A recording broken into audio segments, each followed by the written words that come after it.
Conversations is William Greider, who is a long-term observer of the political and economic situation from Washington, having reported for the Washington Post and for the Rolling Stone magazine. He's the author of a newly published, just now in April or May of 1992, a book by Simon & Schuster. It's entitled "Who Will Tell the People?", subtitled "The Betrayal of American Democracy." And he is also the major correspondent for a recently broadcast program in the Frontline series for the National Public Television Documentary Consortium called "The Betrayal of American Democracy." And we're very happy to welcome him to the program. We began the program this evening by asking him to comment on the fact that the moneyed interest and the special moneyed interest have become so prevalent in terms of setting national policy that it prompted him to refer to Washington as the Grand Bazaar, and we asked him, in an introductory sense, to say, is it the fact that money, which has always been important but has become so especially important now, that politics and the national agenda and the whole democratic agenda now has simply become a matter of very large vested interests and very largely a matter of moneyed interest? And we asked him that question and invited him to respond. I've been in Washington for 25 years, and there's a certain generation of us, regardless of what we do, who have seen this transpire, and regardless of your politics, you can't not see it over that period of time. Money, of course, has always been, money v. people has always been one of the fulcrums of American politics from the beginning. And I say it's always been a struggle between organized money and organized people throughout our history. Where we are now is that the money is very highly organized in a very sophisticated manner, and the people are not organized. And that's a crude way of saying that our basic democratic understandings are not functioning. And people kind of know that. And you could walk out on the street in New York, or believe me, any community in America, rich, poor, white, black, it doesn't matter, have a serious conversation with people in any setting about politics, and sooner or later that will come to the surface, usually sooner. Yeah, tremendous. Well, I guess alienation is the right term, or tendencies in that direction. 50% of the people don't even bother voting in our presidential elections and so forth. And the discontent is so obvious there. You think that this degree, or is it a quantitative thing, a qualitative change, that we've reached this point where we are now in this election year of 1992, where it seems to be at a new level, a high level of discontent? Or has it been the result of the last couple of administrations, or has it been a tendency that's been going all along? Or there have been times when there was the civil rights movement, there was a feisty, sense of democratic participation, or maybe even the realities were such where there really was democratic participation in the governmental and the economic processes. Yeah, I think. But is it something qualitative? Well, it's a series of complicated changes, I think, that are happening simultaneously, but not necessarily connected to one another, that have produced this.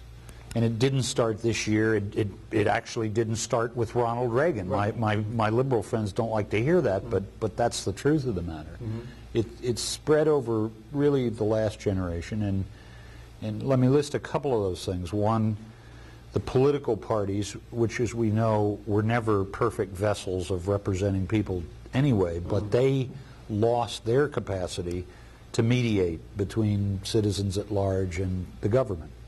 And sometimes they did that crudely and for rather narrow-minded purposes, but you can't have known what politics was like in a lot of cities 25, 30 years ago without understanding that a lot of very ordinary people got their sense of connection to government through the local political organization. Down to the ward level. That's right, down to the and as we showed in the Frontline documentary, we went back to Louisville, where I had worked as a young reporter in the 60s, and into a neighborhood called Germantown. These wonderful folks, they really hadn't changed that much, and just talking to people and going into the barber shop, and they all had the same feeling of, yeah, the Democratic Party, I wish it still was here. Yeah. And well, what did you get out of it? Well, they'd come around and knock on your door and talk to you, and you felt like you mattered. Yeah, and you were connected. And yes, if you were out of work, they'd help you find a job, and maybe it would be a city hall job, or maybe it would be somebody's garage or whatever. But I mean, political parties, especially the Democratic Party, used to do that at a very humble level. And connected it with the name of an individual. You know, they would know. No, they knew. They remembered Miss Lenny, who was the legendary boss at that point. And that was a personal connection and a sense of connectedness to it. And then the other level of that, which is also described more fully in my book, is that, again, quite imperfectly, nobody is claiming that we once had perfection and it is now lost, but a party organization gave a place for people to go to hold public officials accountable. And Lud Ashley, who was a congressman from Toledo for 25, 30 years, and a liberal Democrat who is now head of a major bank trade association. I mean, he's with the biggest banks in the country, and a close personal friend of George Bush. So this is not an anti-establishment character, right? But he's an honest politician, and he was talking about the experience as a young congressman going back to Toledo and having to go to the ward meeting, the ward chairman's meeting once a month, or the precinct meetings, and getting into a dialogue not about who was cleaning the streets, but about public policy issues. And he tells this vivid story of how they brought him to ground on the war in Vietnam. He was pro-Johnson, he was pro-war, he was a good patriotic coal warrior. And they were right, as he said. And he started going to these meetings, and they started yelling at him, and he said they practically drove me out of the hall. And he said, I said, well, did you change your mind? He said, I had to change my mind if I was going to run for re-election, because this is accountability. That's what accountability means. Now, my question is, where does that happen in our society now? Right. And the answer is almost nowhere. Yeah, right. And he also said in your documentary, he said that I had to realize, I really changed my mind. I came to realize these people were right and I was wrong. And and he had a sense of, I don't know what the term is, but at least he's not hubris. It wasn't hubris, it was the opposite of that, of accepting that the people had some wisdom and some. And when you think about it, that is the essence of democracy, and why, if it is functional, democracy should produce better government. Because what you're doing is taking in lots of eyes and ears. You're not just listening to a cadre of highly educated experts who are looking basically at numbers, not at real life. You're at least filtering into the system the millions of voices, experiences, and so forth, and trying to figure out how does their idea of reality fit with government policy. And that's an important discipline. And the further the government gets away from that sort of discipline, the more likely it is to go plunging over various cliffs, as the government seems to do quite regularly. With their hubris intact, or flying high, like that sort of thing. And we do that. Now, if we were to do this in generational terms, or to say 20, 30 years or so, how can we account for this? Why do we account for this? Can we talk, some people have said that we do have, to a considerable degree, we have a political democracy in the sense that everyone over 18 does have a right to vote. I guess they can't. They vote less and less. What is it, 50%? That's a pretty thin idea of what democracy means. No. But I mean, even at that, 50% of those people don't vote in presidential elections. Actually fewer. I think we had 7% in the New York primary that voted here, so it's very small. There's a turn. But that we have a very much, our society is obviously, and there was a piece in the New York Times today, the Federal Reserve figures came out, that we are very, very much in the United States an economic plutocracy, have been and are continuing, and the trending is that direction, that the wealth and the capital wealth and the capital assets are very, very narrowly held, and probably the vast majority of the people don't even think of terms of having any ownership of capital instruments or anything of that sort. It's very much of an economic plutocracy. Is that reality beginning to catch the fact that the economics are so concentrated, the wealth, that is beginning to catch up with the political process, or is there a relationship between those? I think I am ever the optimist, but I wouldn't be terribly sanguine about current events as a change in these deep patterns. One of the things that happened, we lost the political parties in their connective function. Simultaneously, the federal government took on a lot of obligations that it hadn't really tried to fulfill before, most dramatically the environmental regulation. Mm-hmm.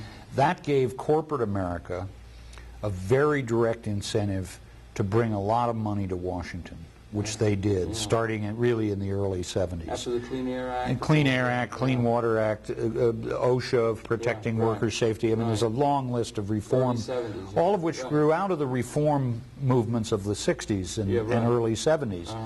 And those were landmark laws. However, they gave corporations a very powerful incentive to unify their politics. Throw their money together into think tanks that would churn out policy reports and propaganda. Form coalitions of lobbyists that would work a tax bill or an environmental bill, or etc. Hire lots and lots of lawyers, scientists, economists, all of experts, all of whom would be focused not just at the legislative process, but at the regulatory process, where much of what gets passed as law gets undone, and, very important, public education and propaganda. And you step back some evening and watch television and see how many messages are directed at the American public every evening that basically say, GE is a wonderful company. IBM takes care of children in the ghetto. Weyerhaeusen plants trees. Dow Chemical takes idealistic young people and sends them off to protect the environment. And when I try, the SEALs are applauding for, is it Exxon or Chevron? I mean, and if you know the record of these same companies in despoilation of the environment, and in fact ignoring laws, not just now and then, but year after year after year, in that same, they pass what you call hollow laws. Yeah, I mean they manipulate this process. I mean it makes one gag a bit when you see the conflict, which I describe quite directly in my book. And here's the good part of this story. On the whole, I think most Americans don't really quite swallow the message. No, I think probably at a certain level they certainly don't. At a deeper level they don't. But all of those things, all of the propaganda and public education and all of the lobbyists they have this effect, I think. They build a fence around the debate. They confine the public dialogue to a kind of limited set of ideas that are acceptable, and you're outside that fence. That's all of that same apparatus turns on you and says, that's an unacceptable idea. That's radical. That's dangerous. Well, you know, they have a whole set of words that are applied to people like myself beyond to increasing numbers of people too. Well, that's right. I mean, you don't have to be very radical to get that label. But you're one of the leaders, and God bless you for that. Well, I'm not a radical in any historic sense of the word. But you would say the truth. I'm arguing out of what are literally supposedly the shared values of the society. Absolutely, and if we can asking the sort of basic questions. All right. Democracy means we have accountability. Do we have accountability? You couldn't get 10% of the American people to say yes, absolutely. Another important value of our democracy is equal protection of the law. Do you believe the government enforces the law equally and that we're all pretty much treated the same? No. You have a hard time getting a crowd to support that. Not if you're talking about the people as opposed to these organized and well-financed, moneyed interests that have an a focus. They've become more adept at focusing the attention on the lobbying effort than they had been historically. The numbers of representatives and lawyers who are kind of go both ways as a lawyer, lobbyist. They can both litigate and lobby. Has grown at least tenfold over the last 20 years. It figures 200 to 2,000 or something like that. It's even larger than that, really. Yeah. And the amounts of money that they begin to put into And if anybody this. who goes to Washington now and remembers it from the 60s, I think will be most struck by the affluence of the city. Or, I mean, it looks a little like some of the gilded areas of New York City, right? It's like the Gilded Age, right? Or Phillips has written about that. You know, the concentration of the wealth and that sort of thing. And then it's developed like that. And the result, as far as the broad citizenry is concerned, is they feel very much left out of this political and it has process. another There's a insidious effect on the people in the governing community itself. And I mean even the good people who really do want to try to keep their minds open to the big picture. I mean, you can't live in a milieu of sort of fancy restaurants and all of the other perks and everything else without somehow absorbing that in your social vision. And I make the argument, and this will offend a lot of good people in Washington, but I really believe it's true, that inevitably that warps their ability to see the larger social reality. I'll tell you, I didn't use this. I heard a conversation once with some people who were congressional aides in financial regulation, and they were talking about IRAs. And they were sitting around, and they didn't have the numbers before them, so they were sitting around arguing about whether, well, what do you think the average size of the IRA of an American family is? And then one thought, well, probably 25,000, and another thought, well, no, it's much lower than that. It's probably 5,000 or 10,000. And of course, as most people could tell, most Americans don't have an IRA. Well, all these ads that are on television, and most Americans are debtors. Right. No, they don't have savings, even $5,000 in savings. And all these ads about, well, you could switch to another broker because if that broker doesn't answer you right, who are they talking to? Who the heck are they talking to except a few? But you see what I'm getting at. But the ads are all directed at this very elite few, and those people become the elite few, if I would suggest, to a considerable degree, because they own the capital, they own the money. We're moving toward a two-class society, or are we? Is that well, I true think to say, and then the attacks upon labor. I mean, the PAPCO. We just had the Caterpillar thing; was very disappointing. That was another mediating agency. But and I deal with those in the book in I hope original ways. But yes, you do I indeed. have a couple of chapters essentially about labor and what happened to it. And I am as steeped as anybody in the critique of labor's leadership and what unions did wrong and so forth. But that story has been told amply over the last 20 years and has strong elements of truth to it. But what gets left out is that the labor movement first was the progressive core of our politics. It lent its weight to every other important cause, from the civil rights movement, the environmental movement, consumer movement. None of those landmark laws would likely have become reality if it had not been for labor putting its shoulder to the wheel. Organizing the people against the owners and the bosses. That's the whole idea, the collective power of people. Secondly, while labor contributed no doubt to its own decline, its decline really was driven by two things. One is the global economy, which is eroding the industrial unions, which were the core of the labor movement. You treat of that so well in the last chapter, or the second last chapter of your book. And we'll get to that. But the other cause is the law itself. And people do not appreciate that Americans today do not have the rights to organize collectively in their own behalf and get representation with their employer that they had 30 or 40 years ago. Those rights have been gradually circumscribed, eroded, manipulated, and twisted. And so that, you saw it just recently in the Caterpillar strike of the UAW out in the Midwest, but it happens on a recurring basis. And whenever labor goes into the political arena, as it's doing now, and tries to get even very modest reforms to restore its legal rights, Not everybody turns away, but in general, even a lot of Democrats who, after all, get a lot of money from labor, sort of shy away as though that's such an unfashionable cause. Yeah, they can't be bothered with. Yeah, it is. Well, so I mean, in a way, my argument is say, it's very pessimistic. Let's go back to fundamentals here. If the Democrats or anybody else say they are protecting working people, then they've got to help labor unions get back the capacity to organize those people. And that's not a popular idea at this time in our history, as you know. It hasn't been. But and then the second half of that is the global economy.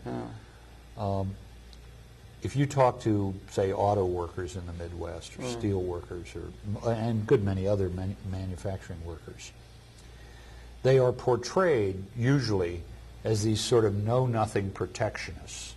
You know, they want to tear up the Japanese car, and so forth. The reality I have seen is that people who work in plants that are trading competing in the global economy are real smart about it, very sophisticated. They know the price realities around the globe. They know exactly who their competitors are in different markets.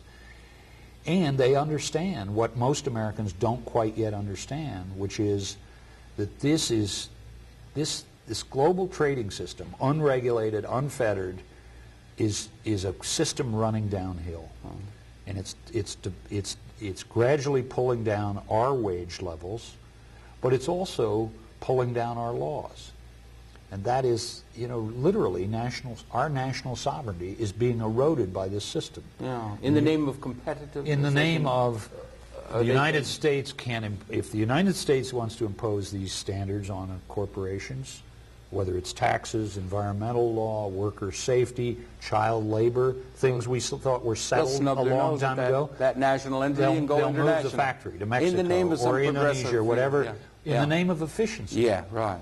And competitiveness. And competitiveness. Yeah, right. And every nation, including the United States, is losing its ability to establish its own social standards. Why hasn't that been the case throughout the history, or has it been the case throughout the history of the capitalist experiment? And has there been? Is it just that it's becoming more efficient to move capital? Is transportation improved so that they can, take advantages of these kind of things? Whereas in 50 years ago, where the coal was important and the transportation wasn't so well developed. Why is it that they're able to do this? The pattern today, the pattern we're experiencing now in the global economy is actually quite consistent with the history of capitalism. And capitalist development, including especially the industrial age and revolution, has always had a pattern of breaking forward to new technologies, new capacities, and doing that in a highly exploitative manner. If you go back and spend a little time in eastern Kentucky, which I have as a reporter, coal and steel and timber did to eastern Kentucky what modern corporations are now doing to Mexico or other third world countries.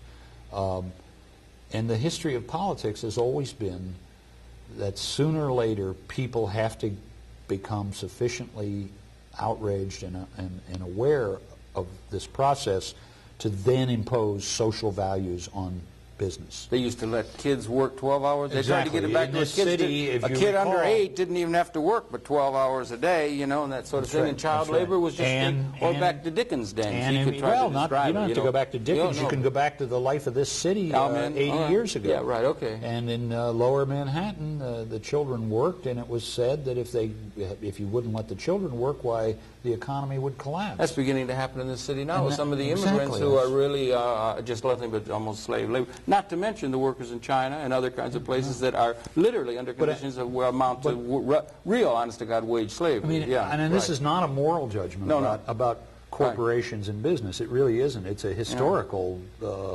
judgment that they will always break to new, higher ground and do.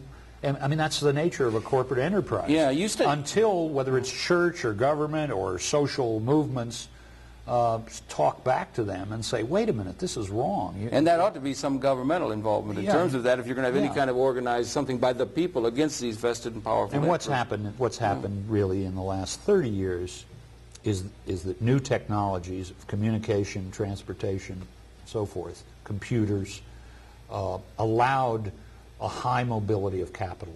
You can close a factory in Indiana and put up a new one in Mexico or Indonesia quite simply, and more importantly, you can manage this global network of production and development and retailing efficiently. You couldn't do that 100 years ago, or even 50 years ago. Well, 100 or 50, that's what I was wondering, whether you could, because of the inefficiency. I mean, remember they used to give the stock market things with carrier pigeons and things? I mean, you know, the technology has made it so that it's interlinked, the economies are, but it's still a matter of, I mean, you're an economist and so forth. I mean, how much of the overall, if I could, maybe it's an irrelevant question, if it is, say so, you know, but how much of the productive cost of producing goods and services in the modern world economy is labor related, and how much of it is increasingly technology, and are they getting such advantages by paying, rather than $5 or $7 or $10 an hour, $1 an hour, and is that labor question such a critical one in terms, as they would try to argue, in terms of these economic costs, marginal cost factors and so forth? Yeah, well, we could answer that. Or should we have some experts We could answer that, but it doesn't matter how we answer it. Right, okay, yeah, right, okay. It only matters how the corporate numbers crunchers, as they call them, answer it. And they'll give it to us on TV. And they are going to say, yes, there's certain things wrong in Mexico. Among others, they have no roads and they don't have modern plumbing in a lot of places and so forth. But if we move to Mexico, guess what? We don't pay any property taxes. Yeah, right. We don't have to watch OSHA. We can get the government to give us a 50-year lease for nothing. And we can pay the workers, and this is true, this is literally true, the equivalent of 55 cents an hour. Now, we have these workers in Indiana or Ohio or Illinois, and we're paying them $9.50 an hour or $11 an hour. And now, here's the killer. In fairness to those corporate decision makers, they will say to themselves ultimately, we don't want to abandon those people in Illinois, but if we don't do it, our competitor is going to do it. So let's just go ahead and do it. Yeah, right. That's where, that's the point. And I'm saying that quite sincerely, that it's too easy to say, well, if we had decent Americans running these companies, they wouldn't do that to us. They're caught too. They're caught in this global trading system. And everybody is fighting for the price advantage. And they have to fight too, or sooner or later they'll be rolled. It's all moving to some lowest common denominator. And the arguments that they would make is, well, eventually they will be brought up, and that we're going to have a leveling of the. They try to take a democratic role. No, they will make the argument that capitalist apologists have always made, which is, this is a wealth-producing process, as indeed it is, and in the long run, this wealth will accumulate and allow more investment and it will be distributed eventually, so that in the long run everyone will benefit. And you know, of course, John Maynard Keynes' famous riposte to that. We're all dead. In the long run, we're all dead. Right. And of course, that's he wasn't being facetious about that. It is not an answer to people to say, well, you're losing your standard of living, and your children are going to lose their standard of living, but 50 or 100 years from now, the world is going to be better off. And you have to accept your condition. That's not an answer that any human being should have to accept. And in fact, the way out, I think, and I grant that it's very difficult and will take years of political action from lots of different people, but the way out is for people in this country to see the mutuality of their political interests with people on the other end of the transmission belt, that is in places like Mexico and so forth, and begin to build new standards for the global trading system. International standards. Impose them on. I mean, there isn't a government probably anywhere in the world that will take the lead in that at the present moment. They're all trapped in the same competition. There's no. That is trying to roll over to whoever will put a factory in their territory. If we could put and only the stronger countries, namely the United States, have the base of prosperity to be able to say, look, we're going to start imposing some rules. If you want to trade in this market, it is the largest market in the world, you're going to have to start accepting these rules. And that applies not just to Japanese or German companies, it applies to American companies. That would have to be done at a governmental level, nearly. Yeah, I sure. mean, yeah, and so, and where are we going to find the political strength, given the kind of weak performance of our labor unions and other kinds of democratic institutions? Although, as you say in your book and in the documentary piece, there's beginning to be so much alienation, so much, you know, at the common sense, everyday level, so much reaction to this that there may be building up an ability for the people to, in a certain sense, to, I don't know, take back the democracy or See, begin to ask the right I guess questions. I'm an optimist, first because of American history. You can go through American history, as you know, and find even more daunting moments, and the people eventually broke out of them, not with perfect fulfillment, but they did get their act together. Secondly, I think that the political status quo is much more vulnerable than conventional wisdom holds. If vulnerable, that is, to a really organized assault from people outside it. And by that I mean people getting organized in some continuing way. They can't just come together in the second week of April for the New York primary and expect that to change the world. That's, you know, it's kind of silly and simple-minded to believe that. But if they begin to build connections with other people and demonstrate that they are there for the long run, then challenge the status quo, then you could, I mean, again, this may be wishful thinking on my part, but I have a sense that that the present order is very vulnerable to that kind of intrusion. And I think really, before we get to any of these difficult questions like how do you take on the global economy, people first have to demonstrate that they are willing to destabilize the status quo. And whether they do that within a party or outside of it as third parties or as you know, Ross Perot style insurgencies. I don't feel like I need to choose among the routes that people or might if they get do there. it with hard-biting and really relevant TV documentaries. Right, or well, that doesn't done. hurt. Yeah, but that won't change the world no, but it is either. important in a certain sense. The communications, if there's some alternative ways, alternative ideas, could be got into the media, because the media is increasingly powerful and important. Television, particularly, I think, don't you? I mean, oh, sure, in the modern experience. And television, it almost has a quasi-political function. Television is one of, and now probably the most important political channel available. And it's all controlled and owned by relatively the trouble few is, people. Ben we Bagdikian has shown that the mainline media is very carefully, is very narrowly held and becoming ever more narrowly held by, again, the same big vested money interest people who own the wealth, and which the Federal Reserve reports to us now has increasingly become more and more that those who own the wealth are getting more and more of the wealth, have gotten more and more of the wealth. And as you said, the ownership of the mechanisms of communication is becoming highly concentrated. Along with everything else. Along with everything else. Yeah. Television is paradoxical because, on the one hand, it's elitist in its technology. I mean, it takes a studio and trained people to produce a television, and it takes lots of money to get the equipment and so forth. On the other hand, it's relentlessly populist. The images speak very directly to people, and you don't have to have a PhD to understand. That's right. That's right. Right? Everybody. And it picks up nuance. And so it tells truths. That's right. It tells truths that the people who are on screen don't realize are being told about themselves. So I have, on balance, and acknowledging that television did a lot to destroy political institutions like political parties and accountability.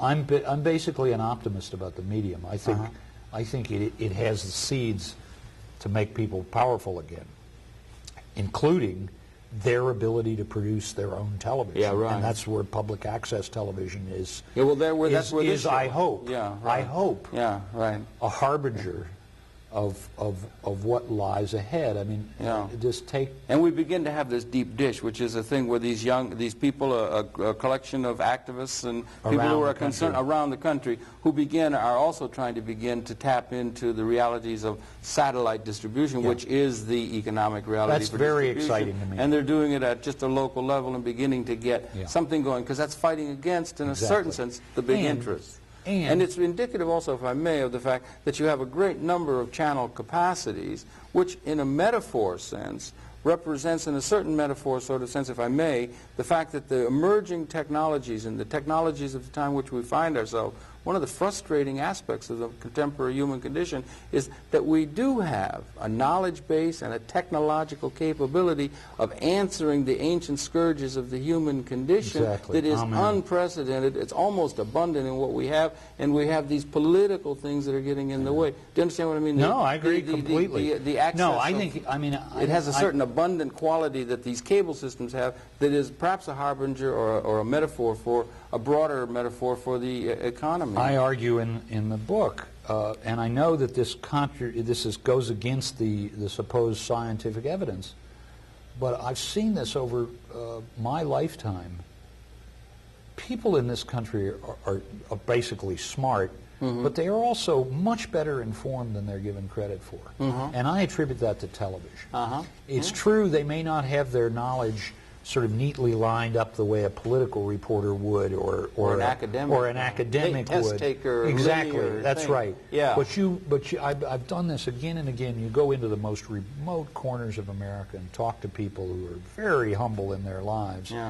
And you find yourself talking to them about the same big public issues that you talk about in New York or Washington. And they know very jolly well what they're talking about. They have a very clear idea of what the argument is about. They may not know all of the fine print facts, but they understand what the also argument it's a and that's television. That isn't, there isn't. I think so. It's also a thing in psychology, figure and ground, that there is a wealth of knowledge. If there's an appropriate pattern put there, they can recognize that pattern is appropriate. I think it might bespeak why your series is getting such a wide response. People understand that which they're doing. Well, and as you know, it did not get a totally friendly response in elite circles. No, but the elite, they shouldn't be. The elite should be questioned. The New York Times, the elite was should be quite questioned. hostile. The elite should be questioned, and the elite should be questioned because, I mean, we've had an industrial revolution for 300 years.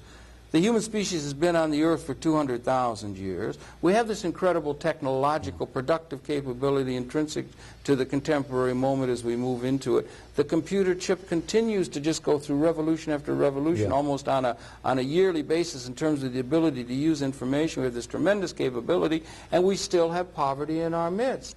Something is not right in the way in which this system is operated from a comprehensive view, and they jolly well should be challenged. As I end the book, that is, those things you're talking about are political questions. They are not economic questions. Well, they are, well, they're economics in the sense that economics confines the answers to them, but they're, the hunger and starvation is the easiest one. There is no physical restraint now on feeding everybody in the world. Absolutely. Not to mention everybody in this country. Absolutely. You can, I mean, and think of that in terms. Think of that in terms of human history. We are literally living at the very first era in human history where you could say that. Yes, that's right. 100 years ago, 500 years ago, 2,000 years ago, the economic struggle for most of the world was literally a struggle of survival. Hard, honest to God scarcity. Can we get enough to feed our children? Hard, honest to God. And that went on and on and on year after year. Scarcity. Hard scarcity. Right. Now we know, because of all of these technological changes that have occurred and development of different societies, we have a paradox where it is not just that some of us are wealthy and some of us in the world are very poor. The world is awash in surplus food. Absolutely. Not only surplus food, surplus capacity. We have surplus capacity of providing for the people of the world. Well, if we use that capacity, we only create more surplus because we can't, those other, because of the political economic arrangements, we have not figured out how to distribute that food to people who need it. That's right. And we have it endlessly going to those who already are wealthy, endless credit capability, endless capability to do more and more. They can't possibly buy it. They can't possibly eat but so many filet mignons, and so you endlessly going. And we have this thing. But if you're an optimist about human history, and I am, that makes this period of history very exciting. Oh, well, absolutely. Because it means, well, if Chinese people, warned against living in exciting times, you know. Well, if people put their values in motion in politics, that's a solvable problem. I mean, we can't sit here and lay out every piece of it, but we know that that's as opposed to some people must starve because there ain't enough food to go around. Yeah, to just take that as a given and to all the precepts. But I mean, economics, some have said economics is the science of the allocation of scarce resources. What would we do if we ever reached a point where 5+ billion people in the world now, apparently if we first appeared 200,000 years ago? It's really interesting. The human species first appeared. We're all descended of one person. We reach a point where we have these number of people, and we have the capacity, apparently for the first time, to render the planet incapable of the continuation of the species with the destructive aspects of technological, just weapons destruction. Like a foot race between those two possibilities. Yeah, but, it'd be like we come to a time, as you say, perhaps of really, truly qualitative transformation. Another metaphor might be we've been gestating for 200,000 years, and we reach a point where we really must not study war no more, must not study the history-bound paradigms by which we've organized ourselves, and we need new ones, and they're not coming from the leadership, and the people sense that we're heading for disaster. It's like hard labor, perhaps, and that we may be coming into some sort of a new capability that could be really, I don't like to use an overworked term, liberating or transformative at a time in which we live. They don't come up with those answers, right? Or we don't, collectively. But look, here's the hopeful way of stating what you just said. Okay, good. Do, please. Those answers never come from the top. Yeah, right. All right. They never have in human history. Right. So the encouraging factor they're too comfortable. That, as you know, why would they want to change the status quo? Right. It has to always come up from the bottom. That's the democratic idea. Right. And because, among other things, I make the point a dozen different ways throughout the book. And of course, it challenges this central prejudice of Washington, D.C. Yeah. The reality is, people distant from power, who may be in very ordinary, humble circumstances, can see reality more clearly than experts frequently. And I give lots of different examples of that. Right. But I mean, and that's not just a sort of sweethearted cliche about working people. It's true. I give the most striking example. If you go back to the 50s or 60s, people in various parts of this country began talking vaguely about a cancer epidemic. And they attributed to various things, some of them nutty, but the main explanation was, well, all these chemicals in our environment, pollution and in food we eat and so forth and so on. And the scientific opinion almost unanimously dismissed that as unfounded fear. And of course the political order and the media and everybody said there's nothing to that, there's absolutely no evidence. The fear of the uninformed rabble. You people have read Rachel Carson and you're overactive in your fear. You don't understand it at all. They were right. At that moment there was no scientific evidence. Right. But here we are 30 years later, and the scientific evidence comes in every year. There is a cancer epidemic. Rising cancer rates, excluding lung cancer, which is mostly attributable cancer, and what is most outrageous, rising cancer rates among children. And they don't yet know, in a, quote, scientific manner, the exact explanation for this, but some of the authors of these studies have said, in a speculative way, well, it's probably environmental pollution because it seems to be concentrated in industrial nations and in industrial areas and so forth. My only point is, here is this certitude that science and politics and government offered to people 30 years ago, and corporate America, of course, and the people said, well, it doesn't feel that way to us, and the people were right in that argument. And we now have an area in the Southwest, Louisiana, Texas Gulf Coast, which is literally, they call Cancer Alley. Good God, really? Yeah, right. And nobody argues anymore as to why that's so. It's because all those mills and refineries down there are spewing poison Yeah, in here. yeah. This incidentally, and this is another theme of my book, as you know, that's been against the law since 1970.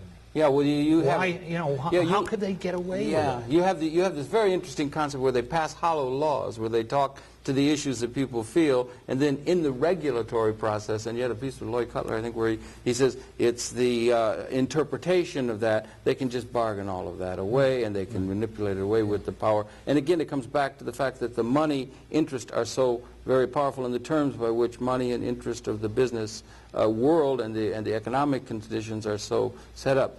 You had written, I don't want to backtrack from the book or anything like that, but you had put a great deal of attention to a very, very, very important book called Secrets of the Temple, How the Federal Reserve Runs the Country. Yeah. And I wonder maybe you could just briefly touch on that. Here's this other book, and we might as well say it's still in print, still in the stores, recommended reading. If you, it's 900 and 700 pages of detailed information about the Federal Reserve Board, which I would venture to say 99.99999% of the people have very little inclination of the importance of that. 2% And okay. And what? Maybe you could talk a little bit. Could you mention it? And what does it I mean? was a reporter at the Washington Post before I joined Rolling Stone, and did a lot of wrote a piece that won some notoriety called "The Education of David Stockman," which was a sort of unveiling of the effects of the Reagan tax cuts and budget decisions back in 1981, and produced the deficits which we are living with still today. But I knew at the time I did that article that what David Stockman was doing and what Ronald Reagan was doing with the budget was actually only half of the story and not the most important half. Yeah. What Paul Volcker was doing at the Federal Reserve has as much or more to do with what happened to the American economy in the 1980s, including what is happening to us right now, than the elected side of government. So I set out to write a book about that, and it took me longer than I anticipated, 4 or 5 years. And it's quite long, but I have to say it's very satisfying to me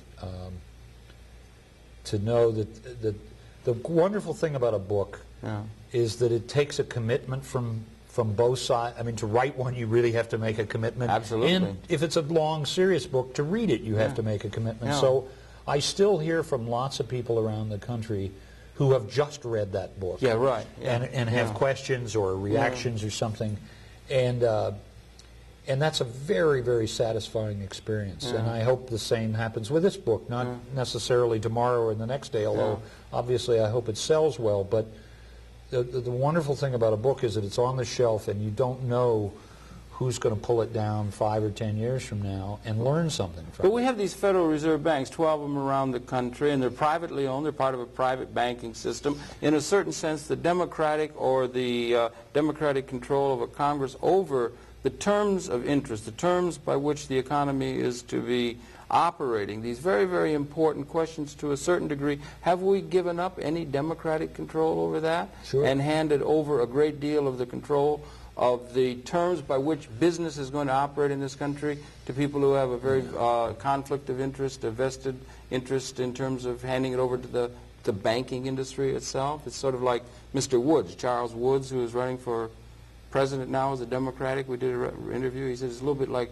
sending the fox out to watch over that hen house, you know. Or not. I mean, if you could address maybe more like sending the bear out to the bear to watch the hen house. That's even worse. But I mean, it is something we should be aware of as far as look, it's contributing mightily to this concentration of wealth. It's an expression of the ignorance of contemporary Americans that most people do not understand the Federal Reserve and why it is central to their lives. And we should, and it's important in gross qualitative terms that we understand absolutely. it. And people in the 19th century, a big issue, understood money. They understood the regulation of money and how important it was to them, and that knowledge has been lost. Not totally by accident, I must say, because citizens in this century have been educated to defer to authority. And the Federal Reserve, which is mostly economists and bankers, is the ultimate authority. Secret, you can't see what they do at their meetings. That's right. And yet it makes decisions mainly about interest rates that ripple through the economy with a certainty that presidential declarations do not. Yeah, incredible. The reason we are in recession now, the reason we have this recession is because the Federal Reserve in 1988, in the middle of the presidential election, started kicking up interest rates. And they kicked them up nearly double, and they held them up there for about a year and a half. And it's true they started bringing them down, but it was too late. The economy was in recession. The Federal Reserve has made some profound mistakes in its management over the last 2 or 3 years, and we are in various forms of crisis because of that. And I mean, that's the simplest, most direct argument as to why it should be opened up and democratized.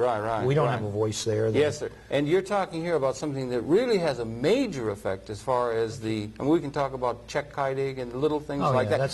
You understand what I'm saying? This is a major issue. Absolutely. Another one you talk about is the savings and loan, right? And that in 1988, in the election, that they held off giving the worst notification of the savings and loan. And you have in your documentary and in your book a very disquieting fact that $70 billion now, something like 6% of our national our government has been earmarked for the FDIC, and that there might be a danger for the commercial bank. I wonder if you could maybe that's another seeming big issue. I'm making this prediction, and I may be wrong, but I'm fairly confident of it. Incredible development. Voters woke up right after George Bush's inaugural to discover what they had not been told during the campaign or in the years before, which is that they were liable for several $100 billion to clean up the ruined savings and loan industry. I predict that next year, whether Bush is back or Bill Clinton is in the White House, they are going to be told, it may take a few months, but eventually they will be told, by the way, you're going to have to pay for the commercial banks too. And if we are unlucky, the cost of the commercial banks, in theory, might be even larger than the S&Ls. I hope it doesn't get that bad. Good Lord. But I'll just tell you a few things now. The answer to people... I mean, to bail out the bankers... and what could be done with those billions of dollars in terms of the social agenda and need? You see, the $10,000 repair in Chicago resulted in a $1 billion loss of commerce and whatnot. I mean, I'm sorry, I didn't mean to... Well, see, here's one of the ironies of our time, which is very difficult for people to face. The FDIC, the insurance, deposit insurance system, was created in 1933 by Democrats at the dawn of a great era of reform. Savings and loan deposit insurance system, likewise, was a creation of liberals who wanted to spread housing in this country, and for 30 or 40 years, both of those systems worked. Now they have been so corrupted that they are serving an opposite purpose. But it's very hard for, quote, reformers of our time to stand back and say, wait a minute, I know this came out of the New Deal, but look at the results it's producing. We have to rethink bank regulation. We have to rethink housing and how we get housing to people in this country. Henry Gonzalez, as you know, is one of my heroes. And he's a deep thinker, and he's tried to get people to come to grips with this. But all I'm getting at is it's not just as easy as beating up on bankers and right-wing politicians, although I do that. That won't get you there. No, you want to try and understand how in the hell we can fix the thing. You've got to look at the system that was created by liberals and ask, okay, these are now barriers to democracy. How can we reform them? How can we reform them, and how can we begin to recapture something of the sense of participation by the citizens that is really woefully lacking now, and appropriately so, given the realities of this grand bazaar. As we say, it's eroded. So, again, and that the money interests have come in. But you touch on two of those major big issues and the whole ones. You say you're optimistic. You have in your piece and in the book these groups of people down in Texas where they begin to get together. The man even avoided politics. They even avoided politics. And one of the women, in one of the speeches to this group of people of Chicanos, I guess, or Mexican Americans, got together and she said, we don't want a representative democracy, we want a participatory democracy, a sense of participation in the ongoing process of this country. That's an important theme. Well, do you let me think? talk about that a moment, because we're running short on time. Okay, so- well, that's called the Industrial Areas Foundation. Yeah. They have a network of 10 groups in Texas. They have a group in East Brooklyn, Queens, starting in the South Bronx. All right. Yeah. They have developed ways to allow poor people, working class people, to build their own political organizations. Right, right. They do not create an instant millennium in politics, No, obviously. right. No. But they're giving something, a real place for people to come to form their political agendas, and then to confront the people in power with And that maybe agenda. even maybe try to do it outside of that agenda or that mainline agenda. Exactly, as and it were, it gives them, because it's so hopeless. in it a gives certain them sense. not only the freedom to say what it is they see about the reality, but also it gives those people self-realization. I mean, I think people have forgotten that politics is a way of realizing yourself, partly by building relationships with other people. Right. And we look at formal politics, that's gone. I mean, it's a joke. There's manipulation and deceit and big money and all the rest. So my single message is it's not an easy one for people to swallow, but you can make politics real again for yourself and fulfilling and maybe get power, but you got to do it yourself. Nobody's going to do it for you. A sort of feisty, I don't know, he's anarchism, but a feisty kind of participation by the part of individuals, a kind of, I don't know what the term, populist kind of attitude toward the society which built the society in the first place, in a sense. Frontier spirit, ability for people to do things and it's to do not. and strike It's a out very American quality. It's all American quality like that. You know, and we've also, just one last thing I'd like to touch on, we've got 1 minute or so, this idea of the concentration of ownership, 37, maybe 40% of the assets owned.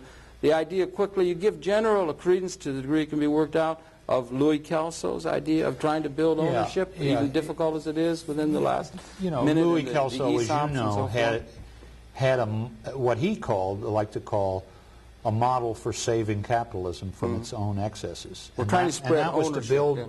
to build. In the 19th century, land was the property base of our economy. Now it's stock ownership and financial assets. So what he was devising is mechanisms by which workers, communities, people in the society at large can share, not by taking wealth away from somebody who has lots of it, but share equitably in the distribution of the new wealth that is created by our economy. And have opening to credit to buy things that will pay for themselves over a reasonable period of time to build ownership. They need government support for that. And it's very doable. And of course, he died, a year ago or so, unfortunately. Unsung by this society. He's a brilliant man. I think those ideas will live, however, and maybe 50 years from now, people will understand that in the 1980s, amid this horrible concentration of wealth, there was this conservative named Louis Kelso who was giving people the answer, and they just didn't hear it. Well, one macro view of how it could be done, Lord knows we should be looking around for answers or something that can happen, and in the meanwhile we should be getting ourselves together, if I may say so, trying to get ourselves together in the face of the conditions that are really dismal and becoming more so for increasing numbers of people, and obviously so one thing we could do is read your book, if I may say so, Who Will Tell the People. William Greider has been our guest. It's subtitled Betrayal of American Democracy, out Simon & Schuster now, and of course he's the worker and the writer of the documentary recently played on public television. Happy to have been able to welcome him to the television studio here, and Bill, it's been a great talking with you. Your pleasure. We're running short of time, so I'll just say we'll see you next week, and once again, Bill Greider, thank you very much for coming in. Good night. We'll see you next week.